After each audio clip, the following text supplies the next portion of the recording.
আন্তঃরাজ্য মাদক পাচার চক্রের পর্দাফাঁস নিয়ে পোস্ট করলেন মুখ্যমন্ত্রী। আইন শৃঙ্খলা রক্ষাকারী বাহিনীর পদক্ষেপের প্রশংসা করেছেন তিনি পোস্টে। গত রাতে কলকাতা পুলিশের এসটিএফ এবং পুরুলিয়া পুলিশের যৌথ অভিযানে পুরুলিয়ায় 18 নম্বর জাতীয় সড়কে গাড়ি থেকে উদ্ধার হয়েছে প্রচুর গাঁজা। পুরুলিয়ার মফস্বল থানার বেলকুড়ি টোল প্লাজার কাছে আটক করা হয়েছে ট্রাক চালকের আসনের নিচে গোপন কুঠুরিতে উদ্ধার প্রচুর নিষিদ্ধ গাঁজা। অভিযানে লরির পাশাপাশি আরও দুটি গাড়িকেও আটক করা হয়েছে।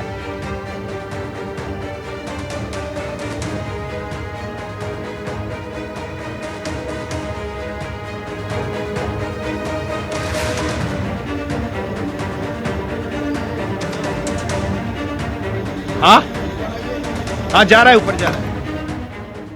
উত্তর চব্বিশ পরগনার নীলগঞ্জ ফাঁড়ির কাছে বাজি থেকে লেগেছে আগুন। গতকাল প্রচুর নিষিদ্ধ শব্দবাজি উদ্ধার করে নীলগঞ্জ ফাঁড়ির পুলিশ এবং অতর্কিতে তাতে আগুন লেগে যায়।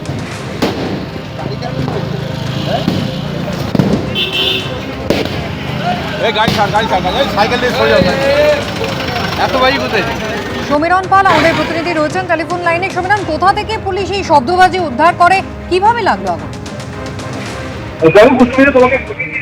জায়গায় ঘটনাটি ঘটেছে, এটা হচ্ছে উত্তর চব্বিশ পরগনার বারাসাত পুলিশ জেলার দত্তপুকুর থানার অন্তর্গত নীলগঞ্জ পুলিশ ফাঁড়ি।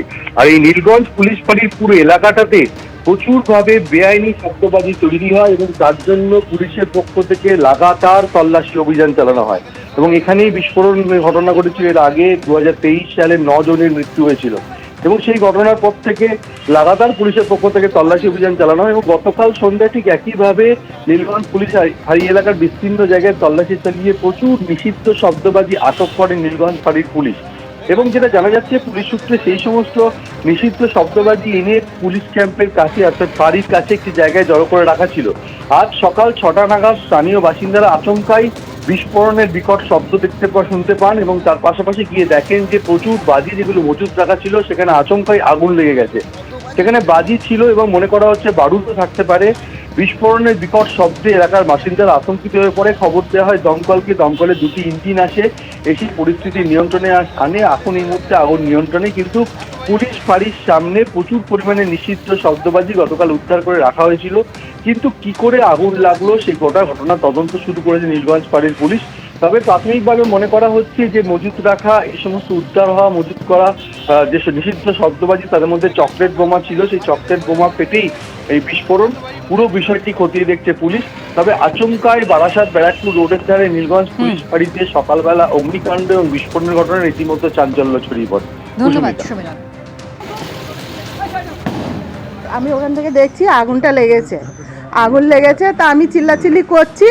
চিল্লাচিল্লি করার পরে এবার দেখছি যে পুরো আগুন লেগে গেছে। আর তখন বাজি ফুটেছে, তো চারিদিকে লোক সব উঠে গেছে। তখন আমি আমাদের বাড়ির লোককে বলছি তাড়াতাড়ি বেরো, এরম ধারা আগুন লেগে গেছে। আগুনটা মানে আপন ইচ্ছাই লেগে গেছে। টিনটা এখানে বসানো ছিল, তা ওই টিনের ওখানে থেকে আগুনটা টিঙে থেকে ধরার পরে তারপরে মিনিমাম 5 মিনিট মতন টিনটা জ্বলার পরে তারপরে ওই বাজির ইয়েতে গিয়ে জ্বলেছে। মানে এমনি চারিদিকে বাজি আগুন টাগুন সব ছিটিয়ে গেছে। তখন আমরা ভয়তে ওইদিকে পালিয়ে গেছি। আব্দুর রহিম বকশির বিরুদ্ধে রতুয়ায় সরকারি জমি দখলের অভিযোগ। কালীঘাট তৃণমূলের বিধায়কের বিরুদ্ধে রতুয়া থানায় অভিযোগ দায়ের হয়েছে। মালতীপুরের বিধায়কের বিরুদ্ধে অভিযোগ দায়ের আরএসপি জেলা সম্পাদকের। সেচ দপ্তরের জমি লিজ নেওয়ার পর আর ফেরতই দেননি অভিযোগকারী, এমনটা দাবি করেছেন। অভিযোগ ভিত্তিহীন দাবি কালীঘাট তৃণমূলের বিধায়ক আব্দুর রহিম বকশির। তদন্ত করে আইন অনুযায়ী পদক্ষেপের আশ্বাস দিয়েছেন মালদার পুলিশ সুপার।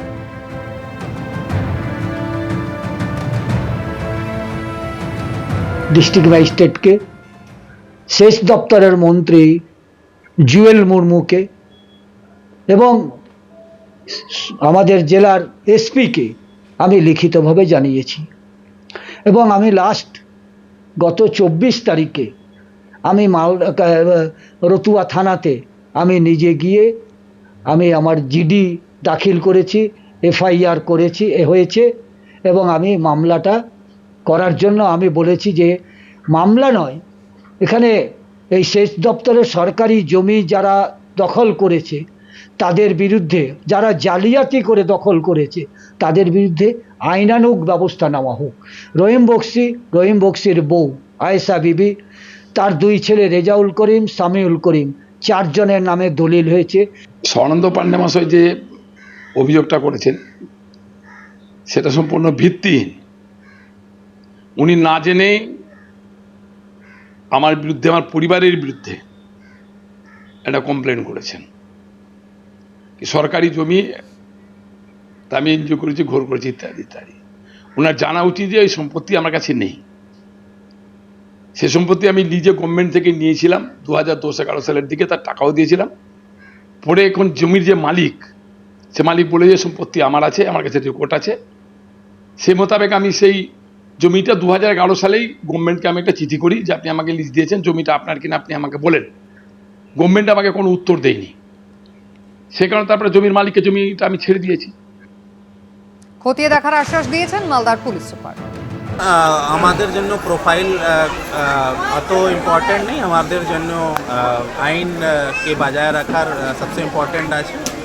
যে কোনো প্রোফাইল হয়, যদি অসামাজিক গতিবিধি করবে বা ইলিগাল অ্যাক্টিভিটির মধ্যে যুক্ত হবে, যদি কমপ্লেন আসবে, আমরা ওটা কমপ্লেন রিসিভ করব, তদন্ত করব, তারপরে যে আইনগত ব্যবস্থা নেওয়া হবে আমরা। ওনার বিরুদ্ধে যে কমপ্লেন এসেছে কি সরকারি জমিনটা দুরুপয়োগ করে বা নিজের কাগজ জালিয়াতি করে নিজের নামে করে দিয়েছেন, কিছু জায়গায় স্কুল বানাচ্ছেন বা কিছু কবজা করে রেখেছেন, এইরকম এলিগেশন এসেছে। এটা আমাদেরকে ব্যাপকভাবে খতিয়ে দেখতে হবে। বিভিন্ন ডিপার্টমেন্ট থেকে আমাদেরকে ডকুমেন্টস কালেক্ট করার দরকার আছে। আমরা প্রপার ইনভেস্টিগেশন করব, তারপরে যা ব্যবস্থা হবে। এবিপি আনন্দ এগিয়ে থাকে, এগিয়ে রাখে।